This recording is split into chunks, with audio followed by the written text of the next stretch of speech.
You're listening to the Archaeology Podcast Network. Welcome to Screens of the Stone Age, the podcast where scientists review movies about prehistoric people. I'm Dr. Joshua Lindell. I am a paleoanthropologist studying Neanderthals, and I'm here with... I'm Dr. Kimberly Plomp. I am a bioarchaeologist. I study the human skeleton, health and disease, and evolution. And I'm Dr. ArchPodNet, a paleogeneticist interested in the Pleistocene mammals. And today we are reviewing another scary movie for Scary Movie Month. We are reviewing Predator, the Descent, or Descent of the Predator. That's a joke because, spoilers, this movie steals a lot from Predator and it steals a lot from The Descent. We are watching a movie called The Lost Tribe. Or, yeah, we can add more title confusion. It's also called, what else is it called? Primevil, which is actually, I think, a pretty good title. Yeah, Primeval is pretty good. Evil. And I don't know if we should get into this up front, but I don't know if you read this about this movie. They filmed and produced and distributed an entire movie, and then they decided it wasn't good enough, and so they got a new director and a new writer and an entirely new cast and reshot the entire movie. So this movie came out in 2009, and it's called The Lost Tribe, or it's called Primevil. But there is another movie called The Tribe, or After Dark They Come, or The Forgotten Ones, which also came out in 2009, which is basically exactly the same movie that they reshot and like totally remade immediately after they stopped filming it. Have you watched the first one, Josh? No, I haven't, but it has a higher rating on IMDb than this one does, so I guess they failed. Oh dear.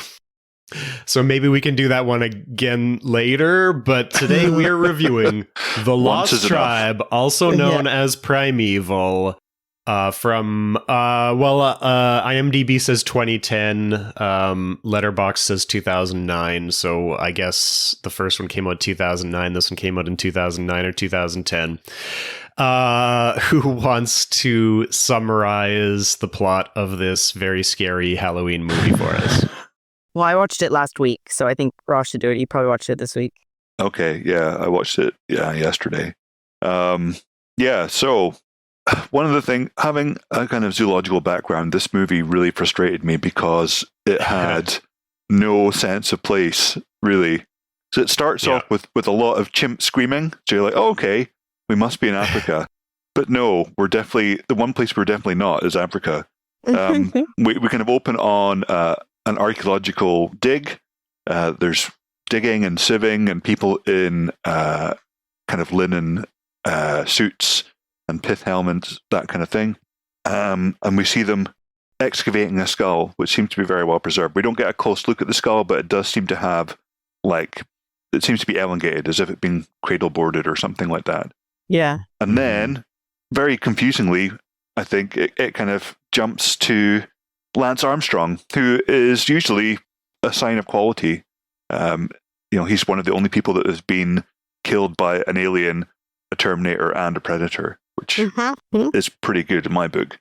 But here he has kidnapped the main female archaeologist from the site, I think, and he asks her some questions which don't make any sense to us as watchers.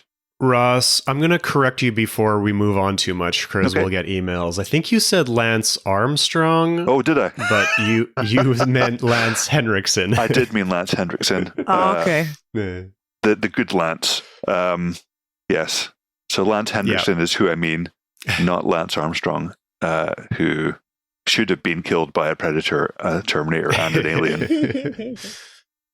So Lance Henriksen is there asking very angry questions at the lead archaeologist, and then this was actually kind of quite shocking. He basically shoots her in the head, and so that's her dead. And they're like, okay, so that's how it is.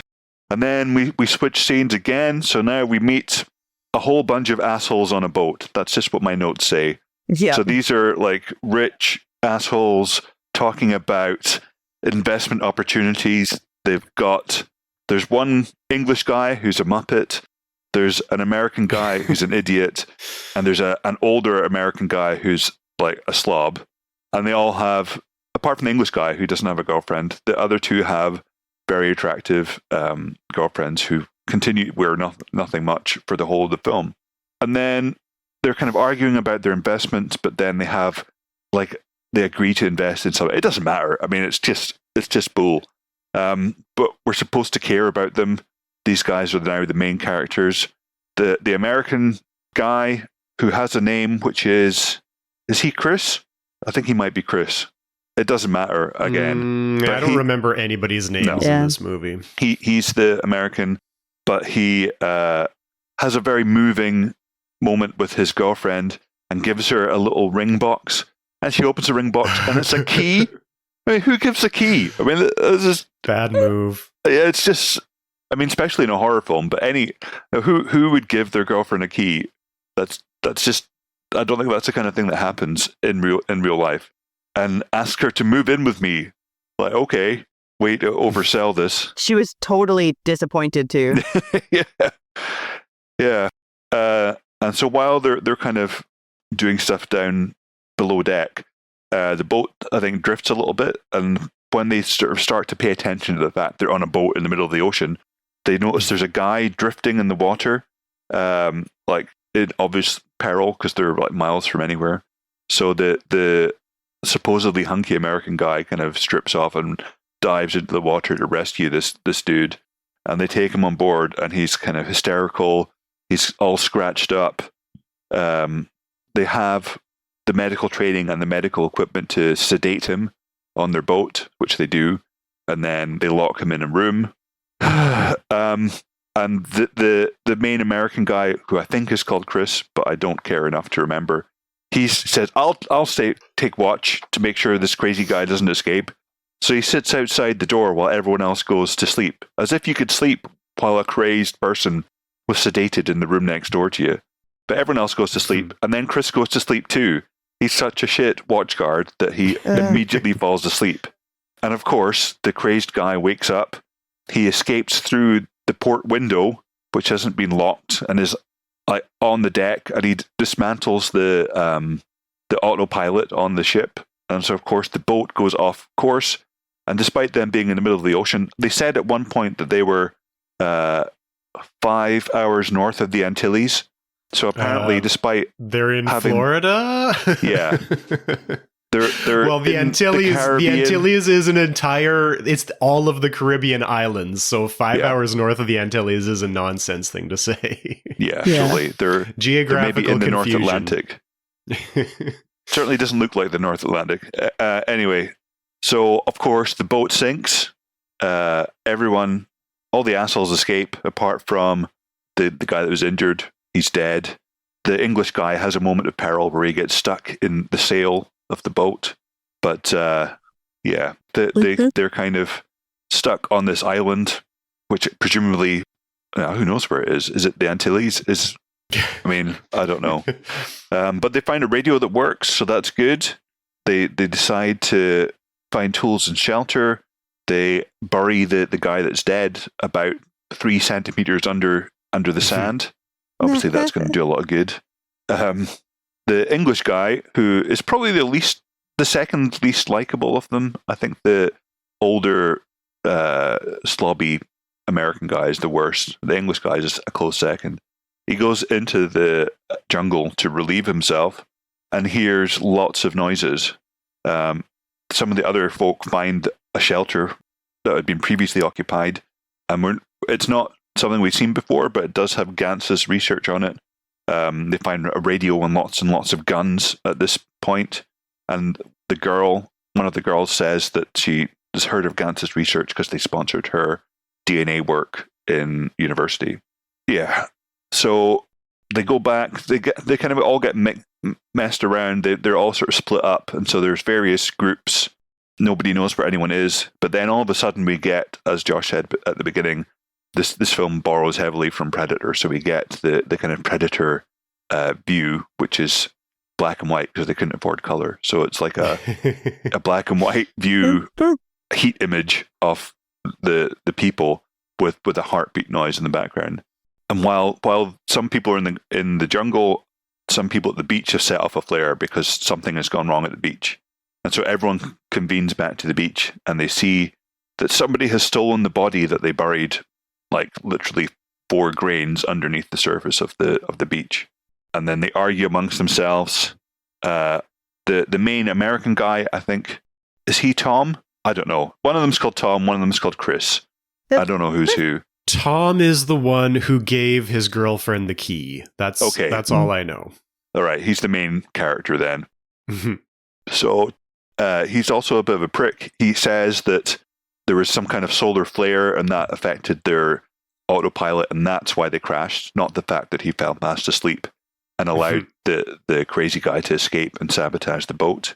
He spots something in the trees. He goes to have a look, and then we see he gets kidnapped by something, the Predator or the Descent cave people or whatever. We don't know yet. The others. And so the rest of them decide that his girlfriend decided that they should go and look for him.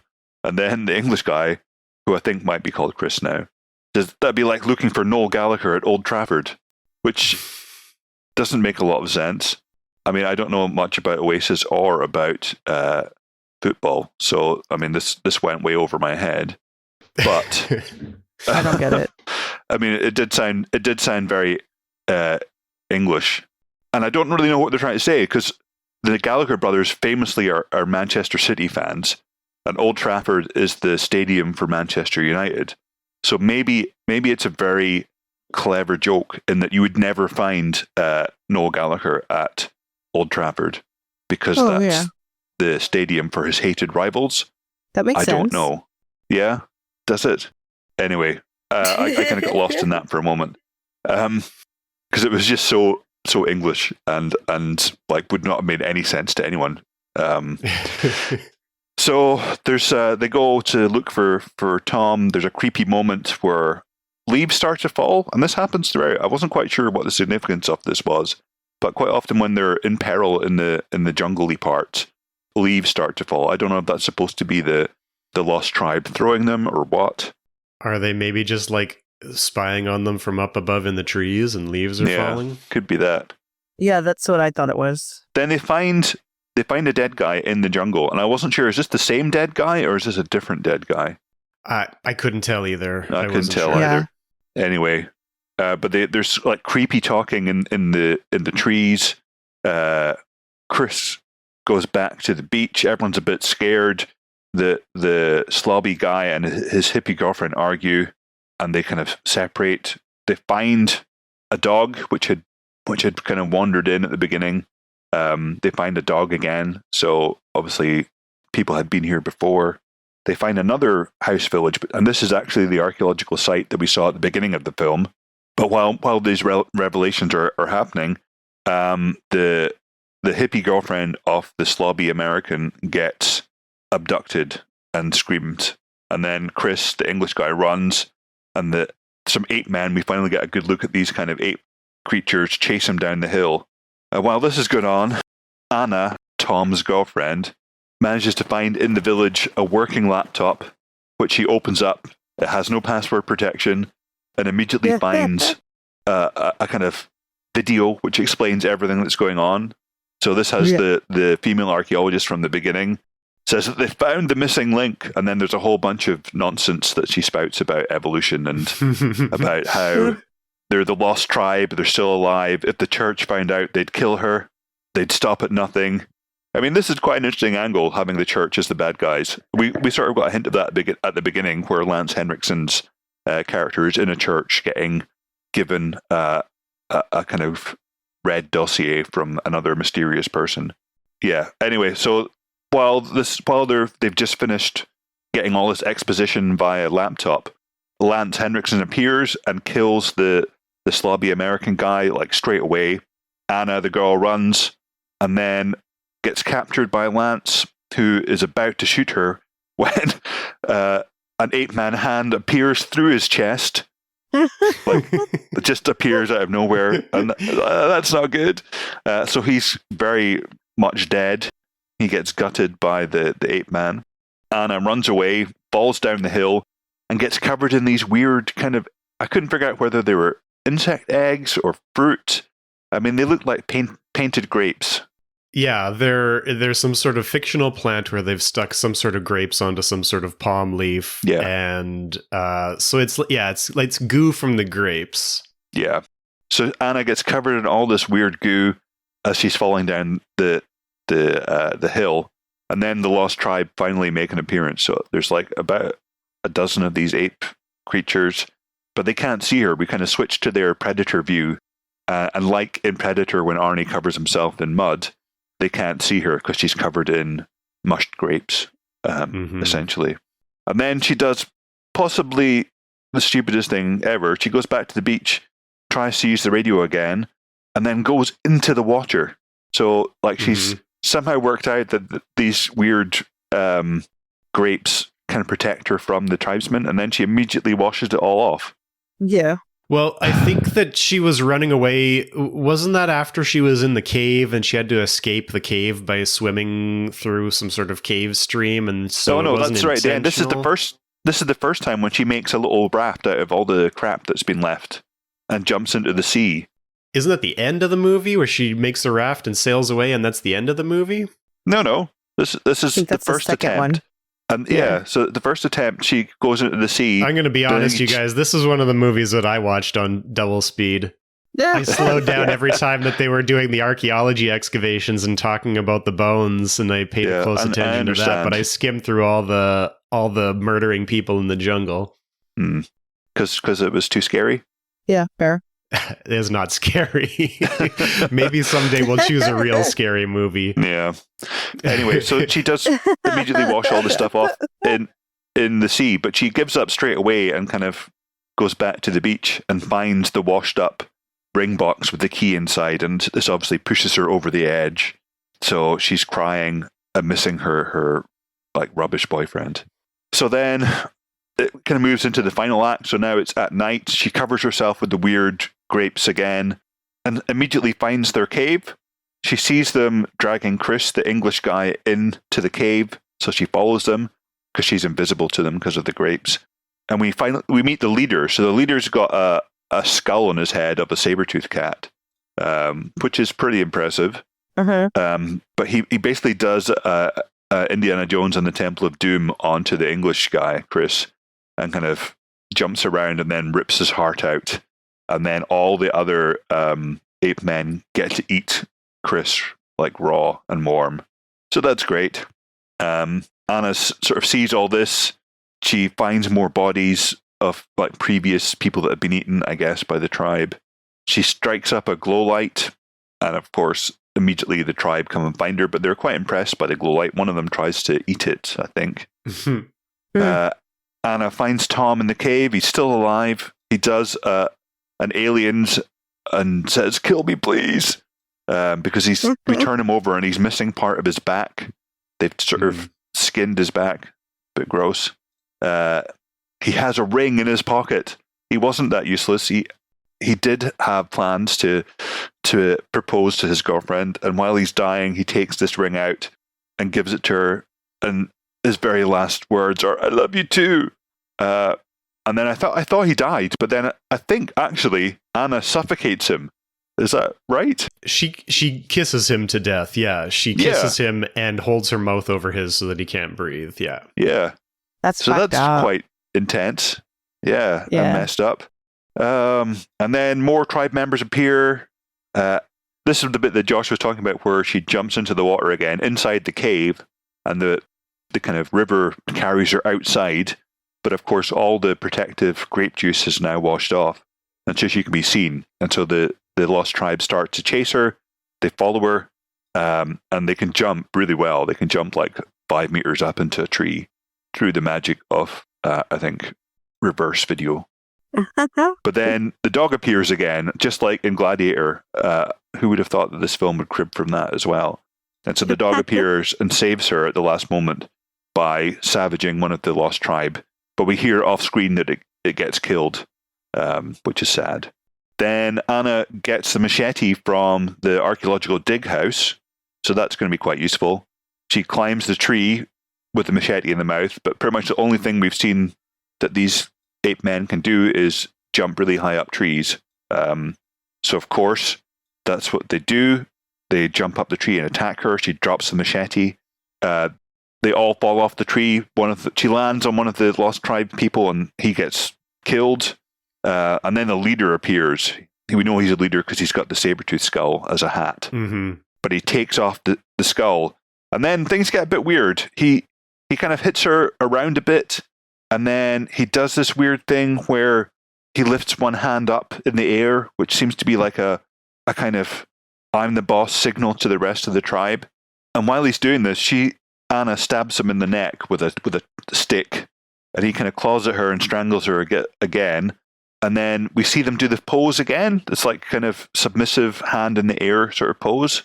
And then Anna does this too, and that somehow placates them a little bit, but not too much. She's like Jane Goodall. Yeah. Yeah. But then the leader jumps at her, and she has the machete again this time, and the leader gets stabbed through the heart.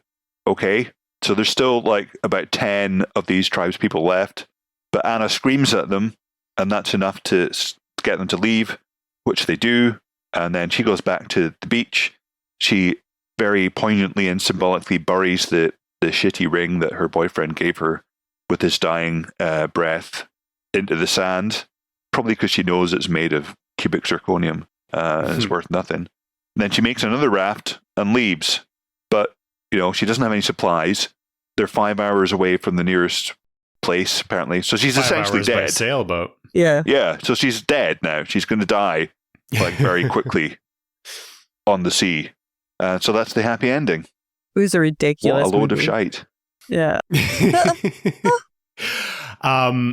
Yeah, there are a small number of scenes where we have some skeletons and we talk about evolution, and I think that we could probably talk about those scenes for several hours. So how do we want to start? I mean, I guess we can start with the look of the Lost Tribe and how she thought that they came about, because that ties in with the skeletons, right? Okay. So I think she said something, it was hard for me. I had to listen to it twice, and I still wasn't sure exactly what she was getting at, but she said something like, obviously the simians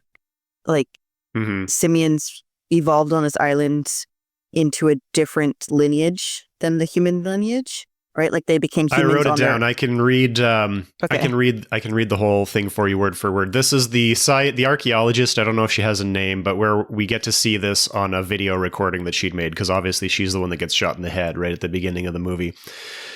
She says, "There was no doubt in my mind that this was it, the answer to a question that man had been searching for since the beginning of time, the missing link in our evolution. The cranium was much larger than I expected, yet the eye cavities were small, indicating a limited field of vision. It conclusively proved that as a species we evolved, and moreover, our evolution was not through a gradual progression from simian to Homo sapien, Homo sapien without the S at the end, but that a genetic mutation had caused the simian to evolve into a hominin creature, one which later became human. Maybe through gradual evolution? I'm not sure. It's a little unclear." I mean, what a load of guff. It sounds like she's a saltationist from that. It just sounds ridiculous. What is a saltationist? Kim, do you want to answer this one? No, I don't have a grasp of that.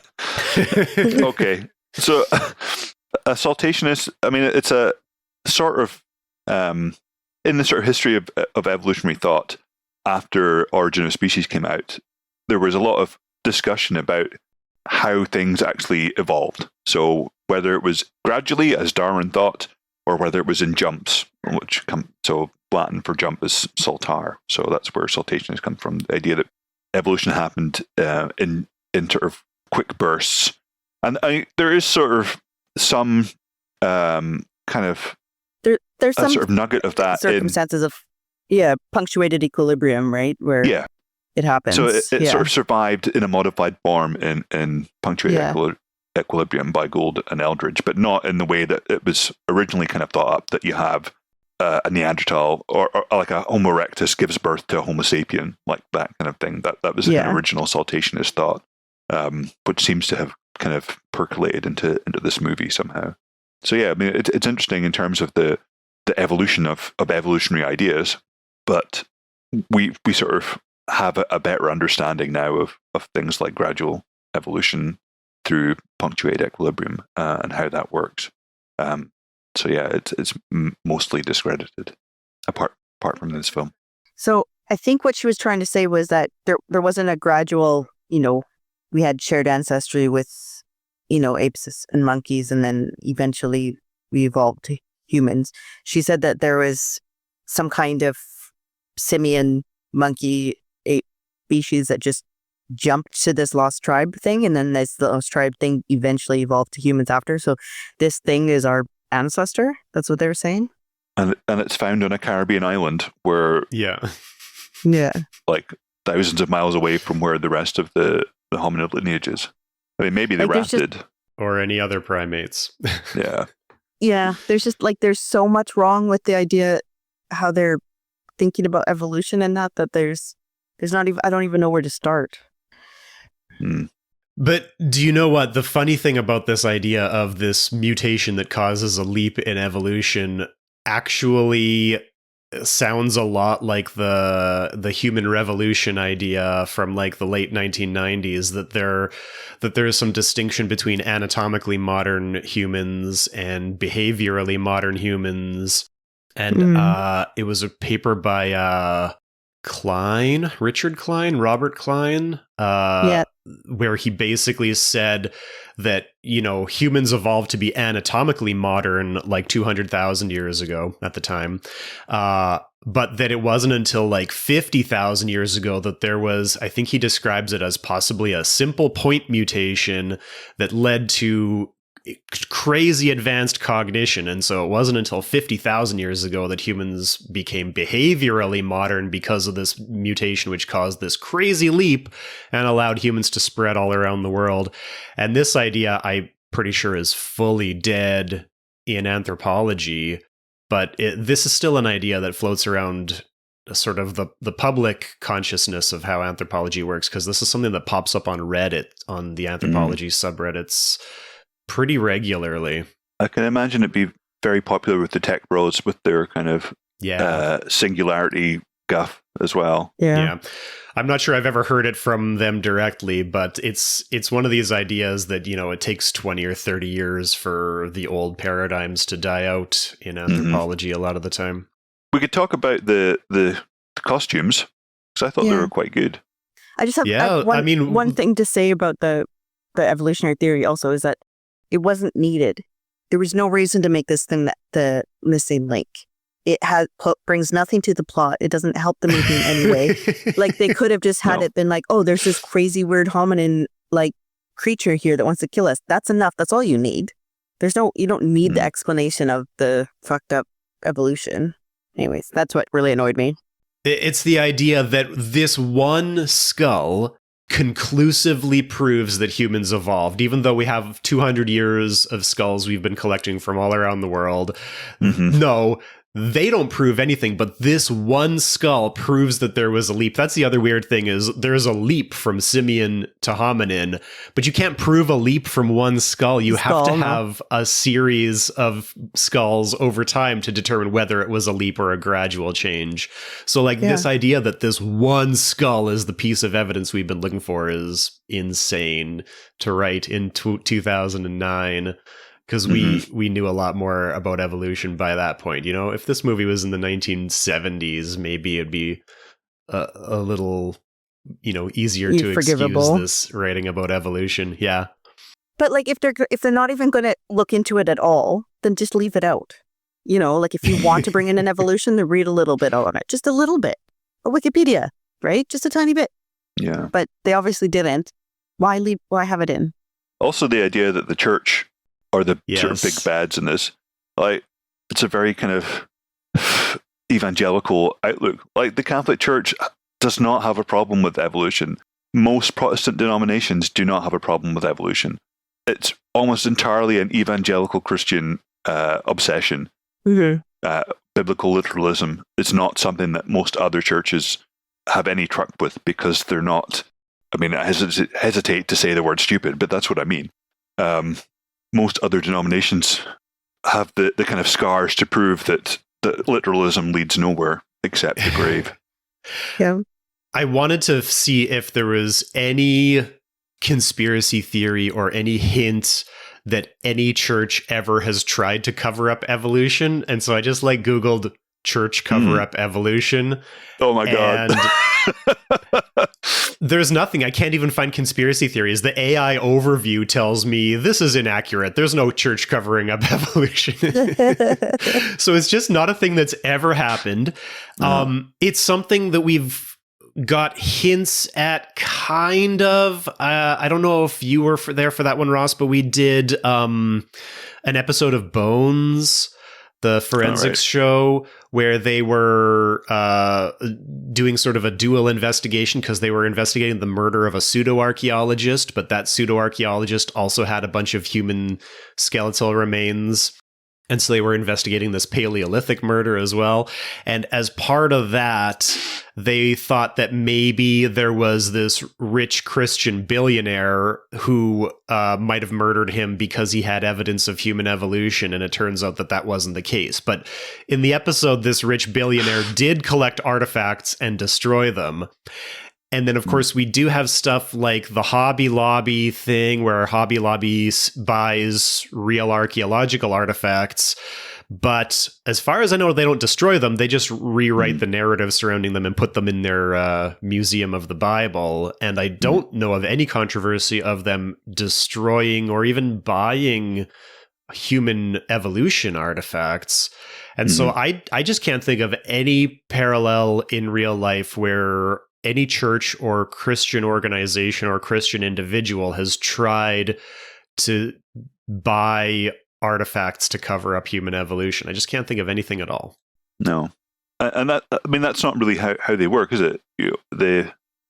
It's much cheaper just to deny, much simpler. And there's so many human fossils that we already know about. You can't actually buy human fossils, really. Once they're in a museum, nobody is selling those to you. Yeah. So it would be strange to pay. You know what? They had a Bible where they opened it up and the page said $50 million and it had a bank account routing number. And so the implication is that the Catholic Church is spending $50 million to cover up this skull. But this skull is one of dozens or maybe hundreds of skulls that we have that already prove evolution. So it's pretty absurd. And like you said, Ross, especially since the Catholic Church officially recognizes evolution as real. So the Catholic Church is the worst church to choose for this movie. Yeah, absolutely. And in fact, the many Jesuit scholars who come from Catholic theological tradition have contributed massively to our understanding of human evolution. Yeah, there's absolutely no conflict there between kind of religious devotion and scientific understanding. Yeah, when I teach intro anthropology, when I teach the history of evolution, it's a history of Christians figuring out the truth of evolution, apart from Darwin and Wallace and the sort of central figures around natural selection. But Gregor Mendel was a monk who figured out genetics. Everybody else who was these early naturalists were studying God's creation because they wanted to understand God better by understanding biology better. Yeah. I mean, and also Darwin trained for the priesthood. That was his. Yeah, exactly. He was a failed medic, and so he got pushed into studying to be a nice country vicar. That's why he was wrong, Ross. He fell from Christianity and he became a dirty atheist, and that's why the devil revealed to him all the truth of evolution, and so that he could trick the world and then lead us into the end times. Well, I mean, looking around us, there's some points of evidence that might be be the case. Can't really argue it now. No, but yeah, I thought the ape costumes were pretty good, considering I looked up that this film had a budget of $1 million. I think they did pretty well for $1 million. The movie itself feels like cinematically competent. It feels like a movie. It looks good. It sounds pretty good, except that I think that the sound effects are a little too high in the mix compared to the vocals, compared to the speech. But it looks like a good movie. It doesn't look like a shitty movie like some of the movies we watch. It just happens to be a shitty movie. Yes. Yeah, but that's not what it looks like. Yeah, that's a script problem. That's a whole concept problem. Yeah. The costumes look pretty good. They are just sort of these big buff hairy guys. I think they must be trying to base them a little bit on gorillas. They look a little bit gorilla-like in some ways. They got sort of long heads. They got these sort of flat noses. Couple of things we can point out biologically that don't make any sense is the heat vision. That doesn't make any sense. They are, wherever they fall in human evolution, they are, well, she describes them as a hominin and says they basically evolved from a simian, which means monkeys, which means that they're a catarrhine primate, which means that they have the same 3-color vision that all catarrhine primates have. They should be able to see the same colors that we can. There's no primates that can see in heat vision. I think there are animals that can see sort of infrared, though, which means that they can detect heat in their vision a little bit. Is that right? Yeah, certainly. There's reptiles that can do that. I don't know if there's any mammals. Probably is. Probably birds as well. I wouldn't be surprised. But yeah, that's definitely there's reptiles that can do that and use that in hunting.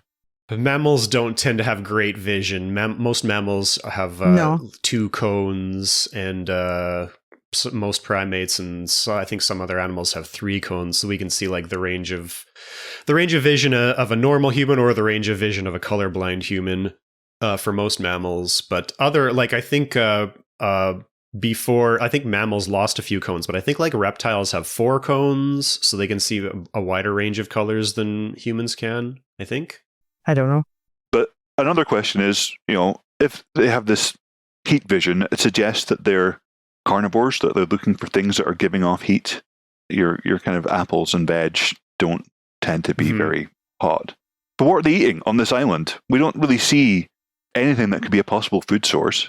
There is a saber-toothed skull, so there must be other megafauna on this island, right? Yeah. Is it that big of an island, though, to sustain multiple populations of large carnivores? I mean, have they been around so long that it's actually an extinct saber-toothed skull that they use as their hat, their special hat? I mean, it definitely looks like it's a Smilodon skull. It's not 100% anatomically correct. The jaw's a bit off to accommodate the fact that the guy's got it on his head. But there are no saber-tooths known from the Caribbean. There are saber-tooths known from North and South America. Smilodon found in North and South America, but not on islands. So it could be a relic that they took with them on their journey from the mainland. Who knows? But we never see any actual living saber-tooths, so... Well, what is the sort of geographic history of the Caribbean islands? Because during the Ice Age, sea level was lower. Was this archipelago connected to the mainland, or how long have these islands been there? I think it's a difficult question to answer. I think they've been there for at least 5 million years or so. So they were there before the Panama Isthmus formed, about 3 and a bit million years ago, I think. And certainly they have a reduced fauna compared to the mainland, and it's mainly a South American fauna, I think. So they have things like sloths and like hutias, like kind of South American rodents and things like that as well. But whether they were ever actually connected all the way, like as a sort of land bridge, or whether they've always been sort of islands separated from the mainland, I think is an open question at the moment. I'm not sure. Another thing about the biology of the tribe itself is that they have these huge sharp claws, which are sharp enough to stab their hand directly through a human's chest. But primates don't have claws. Primates have nails, fingernails, like humans do, which help give us a refined sense of touch because we're very good at manipulating objects with our hands. But Catarrhine primates for sure don't have claws. There are some of the strepsirrhines have one claw on their back foot for grooming, which they retain. But the idea that this primate, I suppose it's not that hard to re-evolve claws, but because it's just a different shape of the same structure. But yeah, the idea that there are super predators with heat vision and claws kind of is the total opposite direction that primate evolution took. And so it's weird to switch in that direction, especially on a tropical island where you probably don't have a lot of animals to hunt, right? No, not to sustain that population size. Yeah, and that body size. Yeah, absolutely. That would be the next thing to say, is that we know what happens when hominids end up on small tropical islands, and it's not this. No, yeah. You turn into Homo floresiensis, which is the hobbit, which is this tiny little human which evolved on an island. So we should expect to see island dwarfism in this population if they've been evolving here for, I don't know if it's clear, but millions of years, couple million years probably. Yeah. And I think they have taken a lot from the kind of surroundings of Homo floresiensis, the idea of the hobbits, and there's a bit of preamble in the beginning of the film about how the locals say that the animal still exists, and that's something that has been taken at face value on Flores as well, like the stories of Ibu Gogo were supposedly inspired by the real hobbits. The locals on this deserted mid-Atlantic / Caribbean Sea island? I was a little confused. Is this supposed to be an inhabited island? Because she did paddle away from it on a makeshift raft at the end. So, yeah, I think we were expecting too much of this. Okay, I watched this on 2x speed, but I did slow down for all the scenes with bones. So we have an archaeological excavation at the beginning, and also sort of midway through the movie, we have they're watching, when they find the excavation, they're watching a tape or a video of the a tape. How fucking old are we? They're watching a video on the Windows XP computer that the archaeologist had recorded. And so at the excavation, they're digging a square grid, which is fine. There is a dog walking around in the trenches, and I know that we have sometimes dogs that show up at our site, and we chase them away. We don't let the dogs walk in the trench. It's not a very good idea. Dogs and bones, not a good combination. They seem to have a pretty good collection of humeruses and femurs at that trench. One of the femurs is really tiny, and it kind of looked human, but it was way too tiny to be a human, so I don't know what the deal is with that one. Later on, she's looking at a spine, which is strung together with fishing line in the way that we would do it in a teaching lab to hold it together. But they seem to think that spines are sort of flexible but stuck together when you find them, because later on when they find the site again, they pull this spine out of the box and it's floppy and strung together, but it's all connected. It's really weird. We also see a femur on the table, which seems to be covered in gore, like it's still fresh. And I guess that's fine because this population is still alive. Yeah. There's also, I think, a fully articulated foot skeleton, which is also covered in gore in the box, but clearly one of these teaching models where all the foot bones are molded together into a single piece of plastic. And then finally, we have the skull, which we got to talk about a little bit. And so this skull looks like an elongated skull, but it's not like a cradle-boarded or head-bound elongated skull. It's just got a really long skull to it. It's got a big dent in the middle, which I realized is basically a gamer dent. You guys know about a gamer dent or a headphone dent? Nah, no. No. This was going around a couple of years ago. Gamers, like video game streamers, were sort of having this panic that their headphones were causing their skulls to dent. And then, of course, once this meme picked up, people started photoshopping people with gamer dents to have this huge dent in the top of their head. If you wear your headphones too tight for a little while, it'll like dent your skin a little bit, but then it'll bounce back after a couple of hours, just like if you wear anything too tight, right? Mm-hmm. But this skull has this huge dent in the middle. It looks exactly like, just Google gamer dent and look at the photoshopped images that come up, and that's what this skull is, right? It's got big canines, which is normal for primates. Primates have large canines, especially the males often have large canines. Even when they're vegetarian. Even when they're vegetarian, yeah. The canines are not for hunting. Canines are for social displays and male-male competition. The canines are for communication and social interaction, essentially, in primates, and not usually for hunting. So yeah, it's fine. Well, they do seem to be predators for some reason, even though they don't seem to eat any of the people they kill. So I don't know exactly what they're eating. Maybe they are vegetarians, but they're just really territorial. They did eat Chris, the English guy. They might have been saving. They ripped out his heart. Yeah, they might have been saving Tom for later, right? Like that he might have been. Yeah, leftovers. Yeah.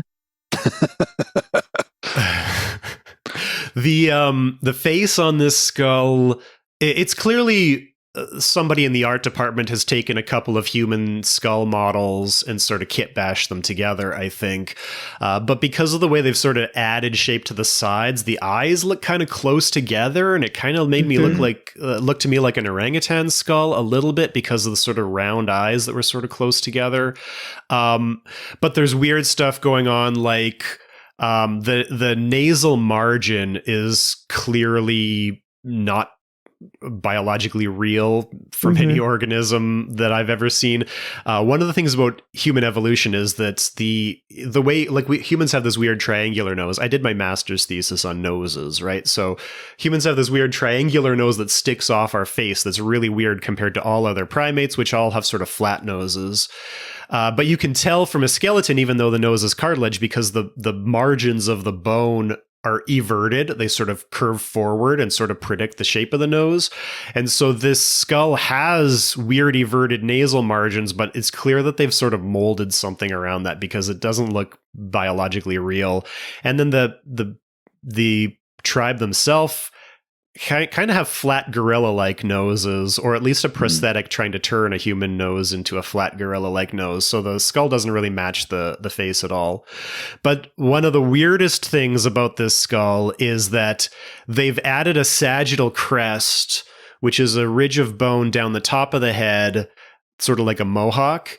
And that sagittal crest is where the chewing muscles attach. So animals that have really strong chewing muscles, like dogs or wolves, can have a sagittal crest, and lots of primates, like gorillas, can have a sagittal crest too. But it also has temporal lines on the side of the skull, which is what humans have because our chewing muscles don't reach the top of our head. They only go to the side of our skull. So it's got inconsistent muscle attachments for the chewing muscles, both human-like on the side of the skull and gorilla-like on the top of the skull. And so clearly somebody with no knowledge of biology sort of looked at a gorilla skull and tried to make it look more like a gorilla skull without understanding what those lines meant, which I thought was pretty funny. But overall, I realized as I was studying this skull in very close detail, what they've done is they've created Piltdown Man. They've created a skull with a huge brain and also huge teeth, which is exactly what Piltdown was. And it's what people were expecting 100 years ago of the missing link. And it's exactly the opposite of what we know human evolution is today. The teeth get small and then the brains get big afterwards. So it's really hilarious that they know so little about evolution. They've reconstructed the stupidest hoax that fooled people because we were expecting the opposite of what the truth actually was. I thought that was pretty funny. Yeah. Yeah, that's brilliant. Good attention to detail, Josh. Oh, yeah. Oh, whenever I see bones, I gotta pause it. Whenever I see software, I gotta pause it. Whenever I see maps, I gotta pause it. So I gotta tell you about the software and the maps. Ross, she's using a program called, let me see where I wrote this down. So she's using a program on her Windows XP computer called DNA Finder. Oh. And the way this program works, so it's got a few sort of windows on the screen. The top main window has a bunch of circles. And as the program is running, lines are playing connect the dots with these circles. And every time one of these circles gets connected, an image of one of the stages of human evolution from the March of Progress appears on it. And so it's connecting the family tree. And as it does it, it draws a little picture of the member of the family tree. And then it gets to the last one. And instead of a picture, it pops up NA. And so she's run the DNA. This is in the field, by the way. She's running this laptop in the field. And she's running the DNA, and she identifies that the DNA for this individual is not available, and that's how she knows it's the missing link. Also, in the bottom window of the software, it just has a DNA molecule that's just rotating, because that's what you need to have on your DNA software, so you know it's DNA software. Is that what your software, your DNA software looks like, Ross? Well, I mean, surprisingly, the double helix does make an awful lot of appearances in DNA software. Like, if you can get it into the title somewhere, like turn the I into a double helix, then that's even better. It's a good symbol. But yeah, it is a good symbol, immediately recognizable. I'm just going to have a look through some of my applications and see if there's any that sort of jump out. I think that's a bingo trope. It's a sort of instant DNA results in the field. Yeah. Yeah. There's a couple of little details I thought were kind of weird, like we're in a pretty rugged field conditions, which, you know, some sites are. We are in these sort of bamboo huts with thatched roofs, right? And just so we know how rugged the conditions are, they have an oil lamp, and that's how they get their light. Right beside their laptop computer running Windows XP. It's like you can have an electric light. You don't need an oil lamp. If you have power to run your laptop, you can run a light bulb. They're not that taxing. Yeah. And if they've got the power to run DNA sequencing, then they can run a light bulb. The DNA sequencing is entirely done on the laptop, though. There's no other machines there, so I guess they just plug the DNA sample into the CD drive or something. Yeah. Just a little bit of bone into the disk drive and have the lasers read it. If only. All right, Ross, you've been talking about how we have geographical confusion. We don't really know where we are, apart from the fact that we're 5 hours north of the Antilles, which could be either in Florida, or it could be in the Bermuda Triangle, or it could be anywhere in the Atlantic. But we actually have a map early on in the movie when we have the assassin guy in the church or something, and he hands over some documents to the other guy. One of them is a map, and it's a map of basically all of North and South America, with an X marking the spot in the middle of the Caribbean Ocean with longitude and latitude, which is great. And the number is 47 latitude, 82 longitude. And I looked this up. That is the location of Alton Lake in Ontario, which is about 100 kilometers northwest of Sudbury, Ontario, Canada. Tropical Canada.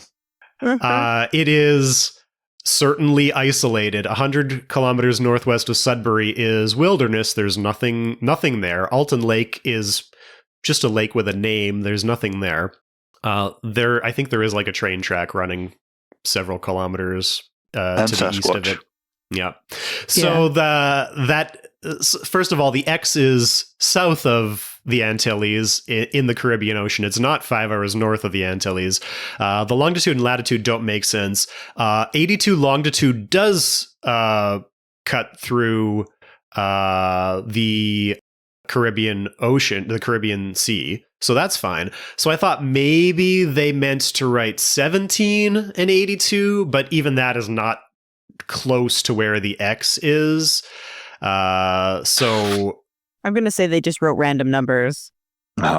Well, I don't think it was random because the 82 is in the Caribbean Sea. So I think that they meant to write 1782, but somebody misread and they wrote 4782.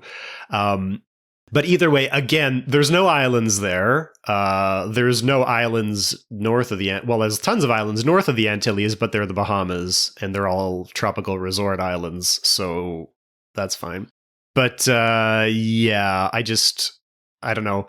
I had to look up that. Whenever I see numbers, I have to look them up, right? So we are either north or south of the Antilles, which could be at least we have a bit of a focus, right? We're in the waters of the Gulf of Mexico or the Caribbean Sea or the Atlantic Ocean, somewhere around the Caribbean islands. But yeah, inconsistent anyway. They have even if they were where that X is south of the Antilles, they said to the Coast Guard that they were 5 hours north of the Antilles, which doesn't make any sense unless they drifted when they went off course past the Antilles and ended up on a deserted island south of the Antilles. They sort of cut between Puerto Rico and Haiti or something and ended up in a deserted island there. I don't know. Do we know where it was actually filmed? Was it just filmed in Florida? It was filmed in Panama, according to IMDb. Okay.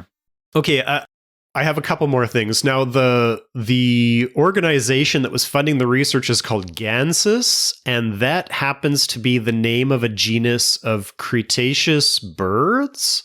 It's like a duck from the dinosaur period. I don't know if that means anything. Do you think that they knew this and like there's some kind of reference? This is the thing. I don't know if the movie is trying to make references or if they're just accidentally doing things. Here's another example of I don't know if they're trying to make a reference. The lead woman, who is the lone survivor at the end, is wearing a crucifix around her neck that's very prominent in some scenes. And I think the movie, because we talk about the Catholic Church in the movie, I think they think that means something important. I think that they think they're doing something very artistic or very literary there, but I don't think that it actually means anything. Do you? Yeah, it's very prominent when she's suffocating her boyfriend to death. Yeah. But does it mean anything? I don't know. I mean, this film is as confused about theology as it is about evolution, I think. Yeah. That description sounds like After School, the the movie where the priest debates evolution and has sex with his student. I think the IMDb says that the main financier for this film is a follower of Baha'i. So maybe it makes sense if you haven't kind of grown up in a kind of culture that's steeped in Christianity. Well, Ross, let me tell you my last point in my notes here. At the end, before the credits, we have on screen the words, dedicated to my greatest teachers, and then there is a list of names. And I couldn't figure out exactly who all these people were. Two of them were an actor and the writer and director of the previous version of this movie. Rihanna Vigres was one of the actors, and Jörg Ila was the writer and director. Okay. But most of the others are New Age spiritual teachers. Grifters. Well, you said it. Not me. Satyen Raja, who I found at warriorsage.com.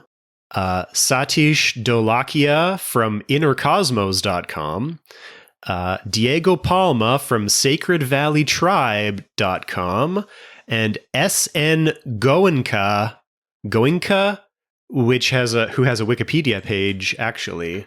Who was an Indian teacher of Vipassana meditation. And then also the last one on this list is just the Great One, which in Canada means Wayne Gretzky. So I don't know who the Great One is.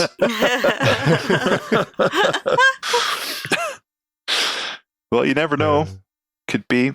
So yes, we have that one character who is the hippie in this movie, so we can see that in the movie. But in terms of how else this weird New Age spirituality factors into the movie, I am not certain. Does that mean anything, or is this unrelated? The director or the writer or producer, or I don't know exactly whose teachers these are, but maybe they just made a movie unrelated to their spirituality, and then they thanked their spiritual leaders at the end. I don't know.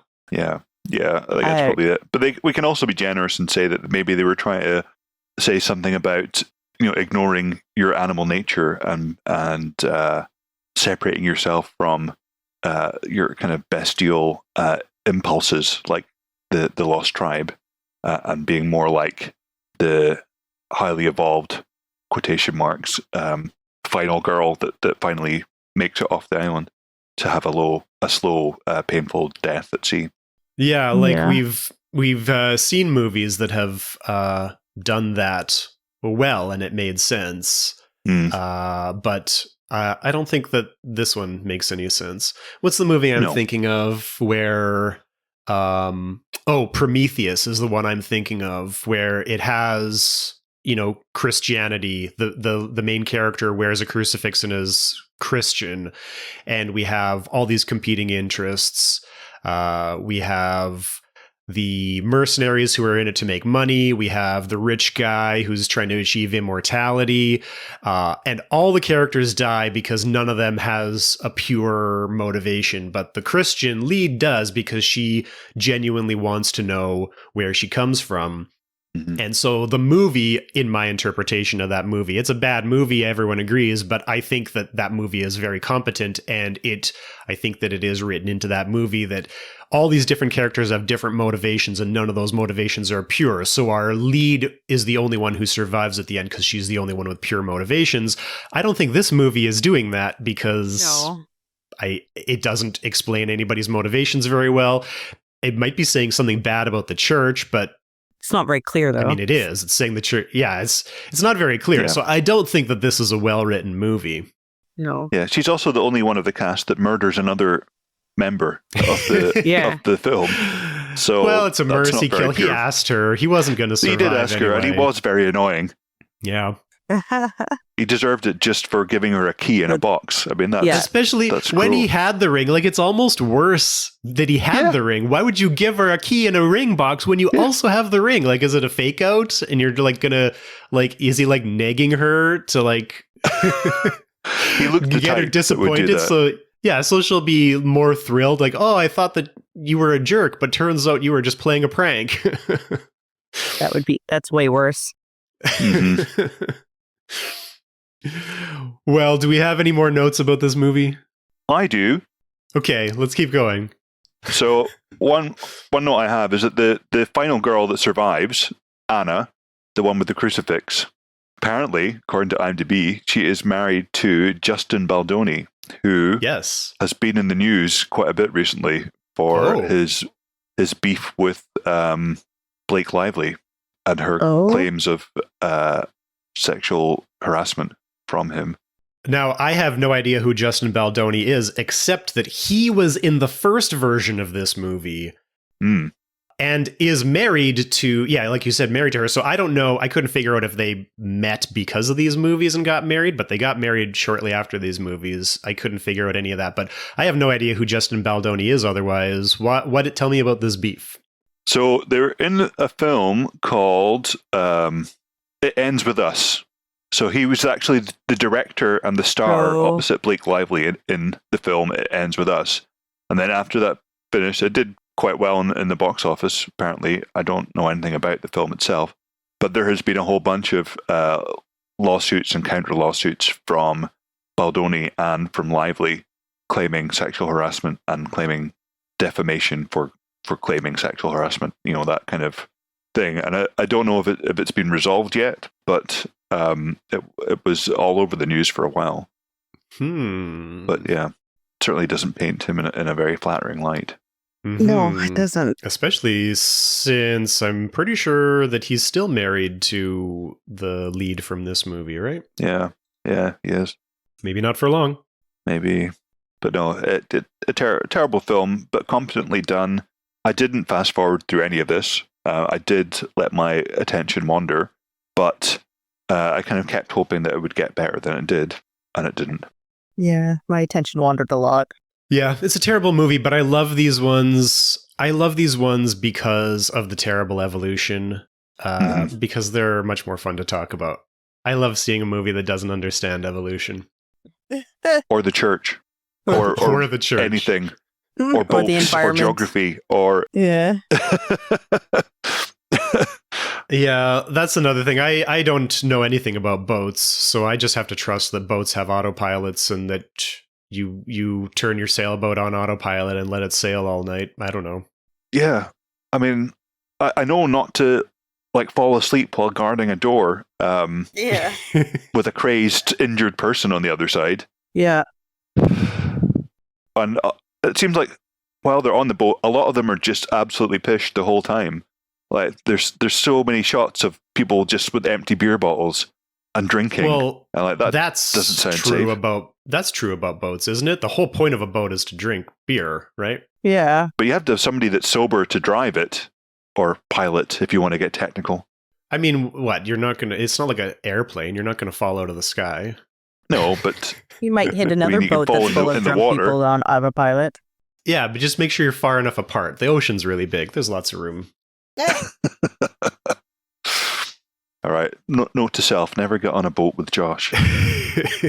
Because of the implication. Yeah. Do you get that reference? Oh, geez. Yes, I got that. Yes. That's terrible. Ross, you know that one? Because of the implication. No. Oh, it's Always from Sunny in Philadelphia. Sunny. Yeah. It's so bad. No, I haven't seen that. I'll send you that clip. It's hilarious. Okay.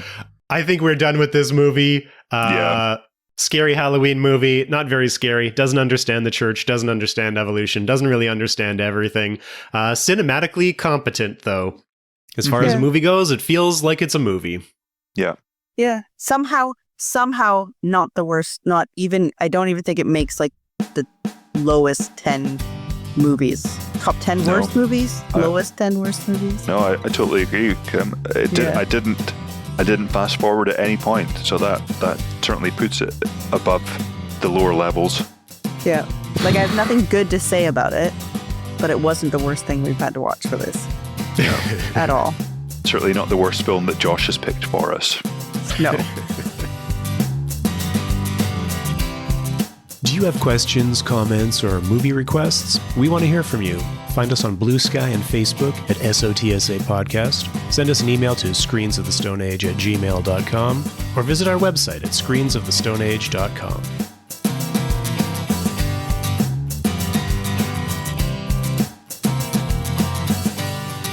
This has been a presentation of the Archaeology Podcast Network. Visit us on the web for show notes and other podcasts at www.archpodnet.com. Contact us at chris@archaeologypodcastnetwork.com.